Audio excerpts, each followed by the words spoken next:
Hey, Grant, I gotta tell you something. Hey, Luke. Sometimes dead is Not better. just This that. franchise in Sometimes particular. leaving it alone is better. How's that for you? That too. You know how last year was such a great year for horror films? This year has This been year so is hit too, and but miss. here's the thing: there have been more hits than misses, and the hits are like all-time hits, however the misses are all-time misses. So And that's why I it's also want to so. say this for updated thoughts on Exorcist Believer really quick before we get to this. Winnie the Pooh, Blood and Honey, I owe you an apology. Okay, let The me more be and more I real think about about it. Exorcist Believer, dude, that movie infuriates me. So that's now my worst film of the year. I'll say this: Exorcist Believer is more offensive than Winnie the Pooh, Blood and Honey. On a technical level, Winnie the Pooh, Blood and Honey is worse. But if you're talking movies that piss me off more, Exorcist. That So, was but way this one worse. though, this one's Hey, honestly no different. So, Jared, what's up, bud? but this one, I mean, Hey, it's Jared, not as Dimitri, terrible, right on. but yeah, but this one's Go, not guys. as terrible as those two films. But this is still on point. No, not even close. Honestly, this movie is like low zero. This is where like Shelter and Solitude is. This to me is. It's not But gonna hurt. It's not. It's not trying. It's not. I'll say this about the movie: it's not trying to hurt anyone, which is refreshing. not being It's offensive or not like anything. You know? it's not offensive. It's just But dull. Okay, you ready? Let's do the thing. yep,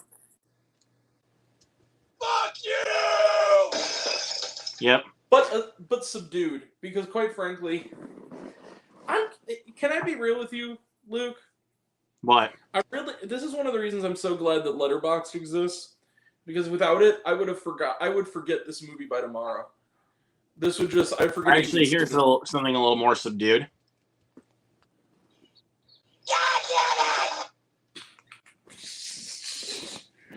Jesus Christ! I use that in my review, so boom. It's. Oh my god, this movie seriously disappointed me. So let's do a typical review though. Pet Sematary Bloodlines is what we're talking about. And it is directed by an unknown person known as Lindsay Anderson Beer. I was gonna say that, like, yeah, her name is fitting. I really wish I was drunk for this. Yeah, with the word beer in her name, yeah, I would. You'd have to be stone cold wasted to enjoy this movie. This movie. Here's the thing. Even that wouldn't be enough. This movie. The problem with this movie. Well, I'll just give a rundown of what it's about before I say fuck the plot. So, it's a prequel. It's set in 1969 primarily. A little bit of it is set in the 1600s. Essentially, what it is, it's about the town of Ludlow. It's about how Judd, the groundskeeper, played in. This is a prequel to the 2019 version, so it was John Lithgow. How he got there, how he tries to leave the town to join the Peace Corps, and stupidly is left there because of a dog, and then from there discovers, ooh, the pet cemetery, and ooh, sometimes dead is better, all that shit, and that's the plot. It doesn't become a horror film until like the last 30 It doesn't minutes. become a film. Like, after that setup, it's just waiting for the scary shit to happen. And then when it happens, and plus, you can't. Even when it comes to that, though, there's no real buildup. There isn't, and the problem is that if you've seen the original, this is just a lower budget, shorter rehash of the original, really. And this is and this movie might as well be Jeepers Creepers Reborn compared to the original, for crying out loud. Now, to be fair, I have to admit, especially in the early going, before it's a horror film, the cinematography wasn't bad, and some of the effects were okay. I actually thought that, like, within the beginning, though, it at least looked fine. It looked more like a movie than Jeepers Creepers Reborn. It looked like had some. Because Jeepers Creepers Reborn looked so fake with like the green screen backgrounds and everything that looked like you pulled it out of an NES game. And for the most part, I will single out a couple in this instance. The acting was fine. I thought the lead guy was okay. He's passable. It wasn't spectacular, but he was fine. The girl, she's a really good actress. His good love interest. I've seen her in some stuff, a lot of TV. She's been pretty good. David Duchovny, Henry Thomas, Samantha Mathis, and Pam Grier in this. They're good, but they're totally wasted. They're all like they're not given anything to do. Like it's right. it's like the casting director of this film just hire them, and it's like, you don't get nothing. Well, and Henry Thomas kind of primarily thanks to Mike Flanagan, has had a bit of a career resurgence in the horror genre. I mean, this is not on that level, sadly. This is nothing compared to that. Like, it's not Ouija Origin of Evil. It's not Haunting of Hill House. It's not Midnight Mass. It's none of that. It's no, and also it says no Doctor Sleep. Like, no, Doctor Sleep is a masterpiece compared to this. Honestly, Doctor Sleep is really fucking good. Doctor Sleep is really good. I just called it The Shining. I love that movie. Doctor Sleep was on my best of list that year. I love that. Fantastic. Movie. It's great. It's an actually worthy sequel. It's kind of, honestly, because of what some critics have said, it's kind of underrated. Like, I really don't think that film's getting enough love. Mike Flanagan's a goddamn genius. Sadly, he didn't direct this movie. He probably could have done something with it. This is why I say sometimes, because I said this in our group chat after Mike watched this, and I said the reason why like these films need an improvement is because they need to be in the hand of somebody that is capable of making good scary movies. Well, and also in the helm of being able to adapt a Stephen King adaptation, a Stephen King novel. Mike Flanagan did that with Gerald's Game. And with Dr. Sleep. Exactly. So like, if he directed this, he would be more than capable of doing so. Well, see, Mike Flanagan is the... Yeah, I get what you're saying. Because like he's already proven also that he can take an original that was underwhelming, do a prequel to it, and actually make it terrific with a Ouija. But the thing is like the first one, which the first Ouija Origin of Evil is really good. Because it's Mike Flanagan doing it, and he makes it a Mike Flanagan movie. I wasn't even expecting it to even be that good because it Me neither. But then Mike Flanagan because then I remembered, wait a second. He did That's the guy wait, is that the guy that really directed Oculus? Which is also really freaking good. You see, this is why films like this should be made by someone like Mike Flanagan. This is one of the movies made by Paramount's. I guess it used to be their film level. I think now all their stuff is going to streaming, including this other, but Paramount Players, which is like the next movie, which I think they said is already going to Paramount Plus, is Apartment 7A, which is a prequel to Rosemary's Baby. Now, the reason I'm actually excited about that is it's directed by Natalie Erica James, who did the terrific Australian horror film Relic a couple of years back, which was on my best of list. So I'm kind of cautiously optimistic about that one. But so we'll see what happens. I mean, some of the Paramount Plus films are really not like all that great, to be real with you. Like, there's some good ones out there. Like At Midnight was pretty good. At Midnight was actually kind of solid, and maybe it's just because I'm in love with Monica Barbero. And it's you and I both, so there you go. Kind of blinds me, but Paranormal Activity Next of Kin was fucking bullshit. Total waste. I don't care. Whoever likes that movie, come on now. That movie sucks. It's not even a Paranormal Activity movie. It's less of a Paranormal Activity movie than this. It's morely a movie that tries to speak to people during COVID, and it fails on pretty much every single level possible. It's terrible. But even with this film, it's like they try to do something new with this type of story. The Paramount Plus South Park movies are pretty good. Yeah, they. I'm trying to think of other good. Honor Society was all right. Oh well, was that Paramount Plus? Yeah, it was. I dug the hell out of Honor Society. I thought it was really funny. Gaten Matarazzo, dude, he was fantastic in that film. It had a great twist ending, a real good dark humor ending. The twist was actually what made that film better for me. It elevated it to a 4.5 for me. I think it was a 4, and then it elevated it. Yeah, that was really. I was just thinking it was okay for the most part, like as the film was progressing. But when that twist happened, it was like boom. Like 3 stars. You know what it reminded me a lot of that twist, especially added to it, was you ever see the movie Election, the Alexander Payne movie? Yeah, of course. I love that movie. It reminds me a lot of that. It's not quite as good as that, but it's also it's pretty smart. It's pretty smart with the way that they do the twist. Like Yeah, by the way, for those wondering, one of my most anticipated movies of the fall, because I'm an Alexander Payne fan, is The Holdovers. Looks fucking awesome. Dude, you think you're anticipating it? Look at me, dude. Like, as soon as I saw that it was Alexander Payne and Paul Giamatti, I was like, you don't need to say anything else. Everything that man touches, yes. And also that trailer, dude, that trailer. One of the best trailers of the year. I love it. God. But I can tell you really quick before, because we need to quickly keep going with this. I would say Orphan First Kill was really good. Dude, that was the one I forgot right there, was Orphan First Kill. Beavis and Butthead Do the Universe was good. Wait, which one? Beavis and Beavis and Butthead Do the Universe. I forgot. I was gonna say quickly with Orphan First Kill. That is how you do a good horror prequel. And it's the first. That's how you do it right.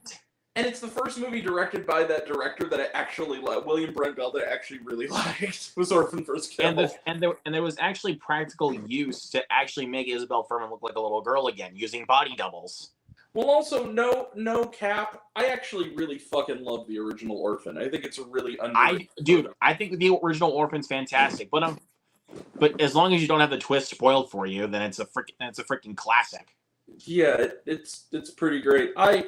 I think that but Orphan First Kill, though, you guys, don't overlook that film. That film was really good. And it actually, just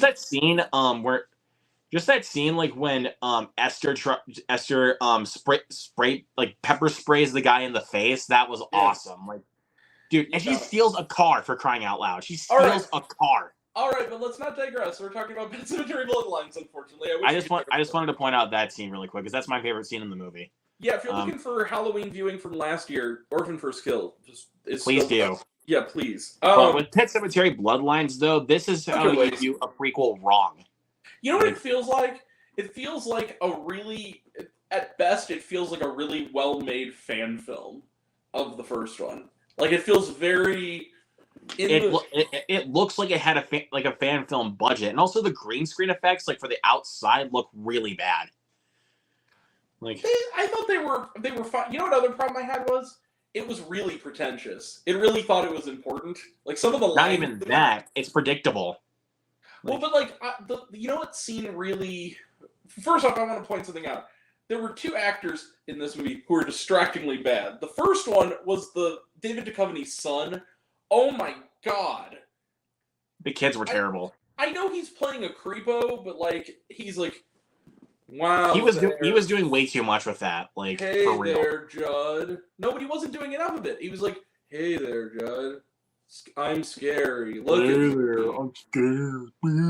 I'm scary. Look at me. And then say, I'm scared. And then the sister. Not the sister of the other main guy, the Indian guy, Native American guy. Native American. She was that last. I actually stifled laughter when at the end when he's like, I think it's like when he's driving away, and she has the line about like we always said we were gonna leave this town, brother. We always said we would. You need to go leave this town.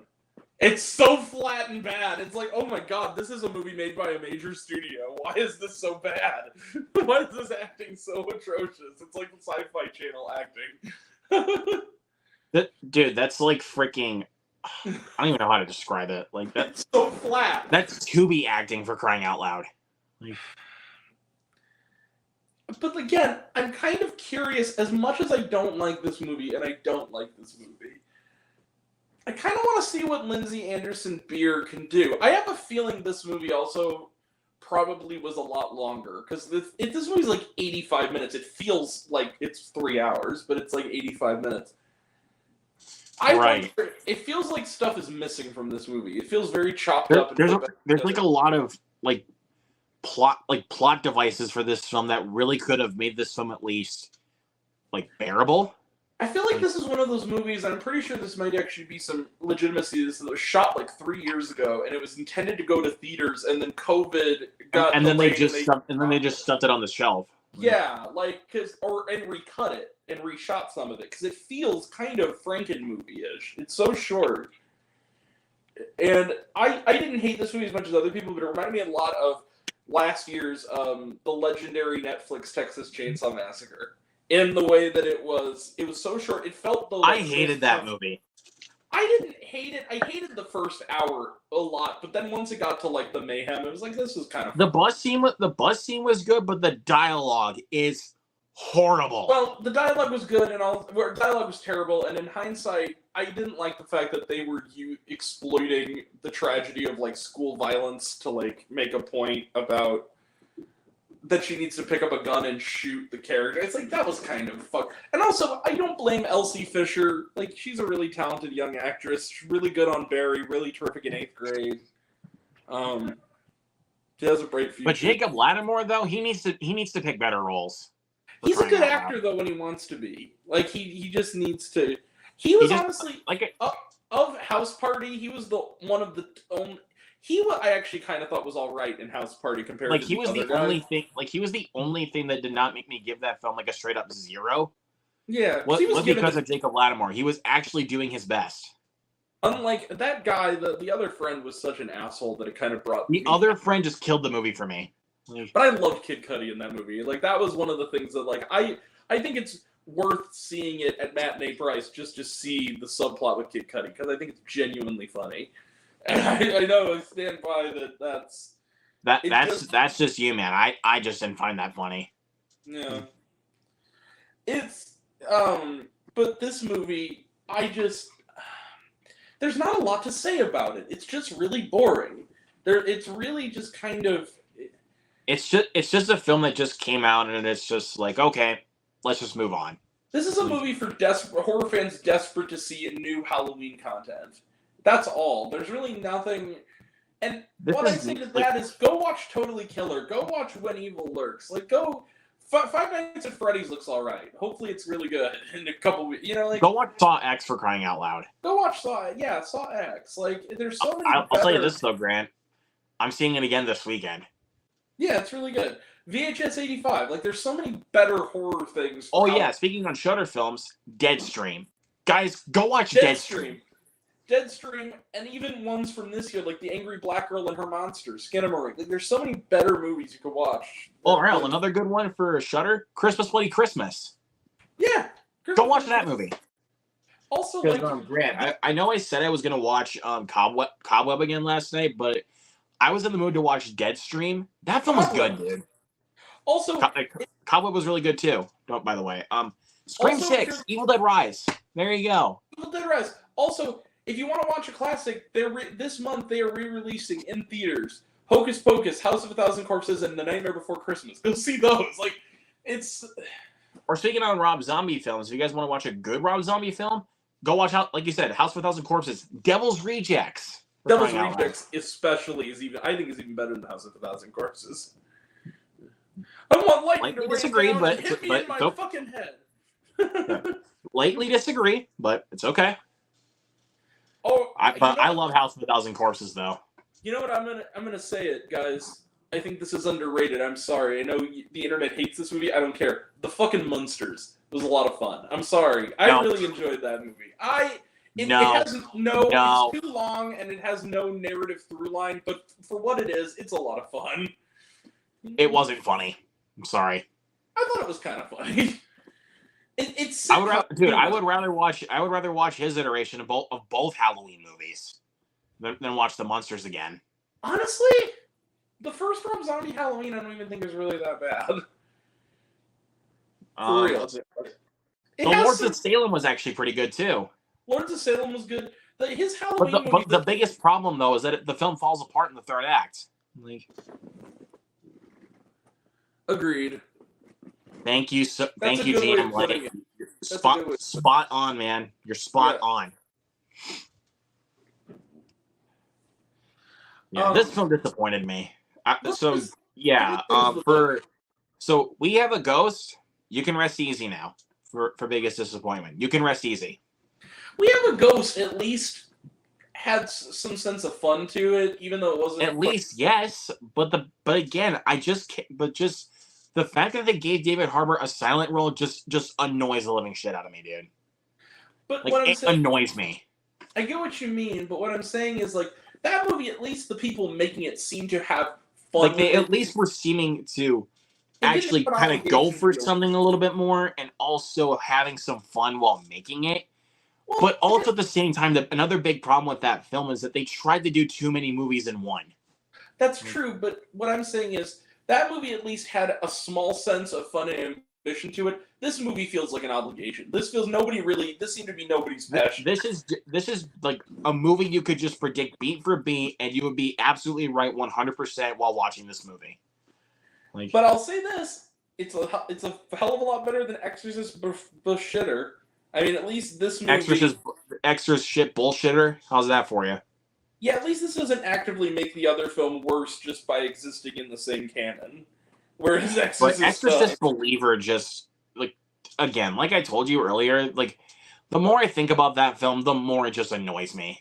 It's Like, so bad. It's so so bad. yeah, so like I said, Winnie the Pooh, Blood and Honey, you can rest easy. You can rest easy now because Exorcist Believer is now my least favorite film of 2023. It's so It's bad. So so yeah. freaking bad. Like So what score would you give this? You wanna 1 go star. first? 1 star. I'm gonna give this a 0, just because there was nothing about it that I can give any kind of credit to. Yeah, It I wasn't mean, funny bad. originally though, because even though originally I did give this film 1.5 stars, but then more I thought about it, yeah, it's 1 star. Yeah, I did. In fact, I'm gonna watch it this week. GM So there's a review for it on my channel. I loved it. I love Totally Kill. I want to watch it again with like friends. I'm gonna watch it It's a this lot of week. fun. And Grant, But you're gonna be happy about this, my man. After I get home from dinner tonight, I'm gonna watch Strays. Thank you. Finally. No, if you guys are looking for a horror movie this weekend that you must see, that is like the best, like film of the week level, great. If it's in your theater, if it's not, it'll be on Shudder for those who have it in a couple weeks. When Evil Lurks, it's fucking fantastic. It's so good. I'm really excited, dude. I might get Shudder here pretty soon, and then I'll be able to watch When Evil Lurks. Now, for those who know, I know that it's a button for a lot of people. It does have subtitles. It is a Spanish language movie. It's so worth it. It's so good. Not that And like I said, and guys, like I said, if you guys are waiting for it to come on Shudder, for this particular film, Grant already knows what it is. But guys, yeah, Birth/Rebirth. You guys got to check that film out when it hits Shudder because I'll be sure to do that. It is produced by Shudder. I promise you guys, it is produced by Shudder. I'll have to check that out. I've heard good things about that one. So that is such a good film. Pretty sure it's in my watch list, at least one of my watch lists. Yeah. Did you wait? Can you check the? Can you check the site to see if it's on any streaming services or not? Because I haven't checked it. I haven't checked since I watched it. Oh shit! It has a 95. That's pretty good. That's exactly what my score is for that movie for a percentage. Oh wow! It's really good. It's only available to rent for right now. I mean, it's pretty cheap to rent though. It's not like $20. I might have to I might have to check it out this month sometime. I need movies to fill the 31 movies. So yeah, and also, Grant, I want to say this: if you do get around to checking out Birth/Rebirth this month, you and I got to talk about that movie. Like we got to talk about it. We will. So trailer trash, none. It was on Paramount Plus. Was there none? No. Also, I liked the soundtrack, but wasn't enough. Having The Wait be the credit song by the band was a little bit like, does that fit this movie at all? That wasn't enough. It didn't feel. It's a great song. It didn't feel like it fit the tone at all of that movie. No. Bad Moon Rising did, but it's overused. I love Bad Moon Rising, but it was kind of predictable that they used it in that. But yeah, you want to know what's a rock? Do you want to know a rock song that I've heard in 2 movies that I think it honestly would actually fit in some other action sequences for other movies? What? The song "Salute Your Solution" by the Recounters. It was used in Premium Rush and in The Flash. And Zombieland. At the very end, that's the credit song in Zombieland. You don't remember that? They play that when they're leaving Pacific Playland and he hits the zombie with the door, goes...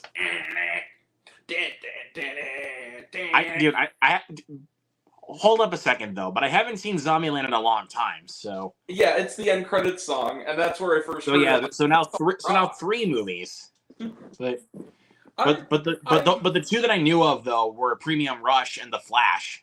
Like Premium Rush, speaking of underrated ass action movies, that's a freaking great movie, dude. Like I showed that to my close the doors. I saw that in theaters. I got it for Christmas at the time. I think it was in high school, and I showed it to my mom. I was like a senior in high school, or was going into college, and I showed it. That was like 2011, right? 2012. 2012. Okay, so I showed that to my mom because I got it. It's like, Mom, you would love this movie. She goes, "Oh, it's a movie about a bike messenger. Why would that be interesting?" And I said, "Just watch." And she watched it, and she said, "That was kind of awesome." I'm like, "Yeah, right? That was kind of rad." Yeah, it's a movie where a guy who delivers packages on a bike is trying to take a package away from a mobster. And the mobster's played by Michael Shannon in full Michael Shannon mode. And he is so over the top in that movie that I love that. because there was nothing redeeming about it. It didn't make me There's mad. barely anything redeemable about this movie. It felt so like, oh, I watched a movie, I guess. That whole feel the whole time. But this movie just didn't really have anything to offer. It was pointless. Speaking of pointless horror movies, you know what I saw in the theater the same day I saw Premium Rush? I saw it like after class. No, I was in college. It was my first year. It was my first couple weeks of college. That's right. I saw right before that, I saw The Apparition. Talk about a shit fucking movie. Oh God. Oh, the movie where nothing happened. And then Ashley Greene, spoiler alert, Ashley Greene dies in Costco. It's so bad. I had Not this funny.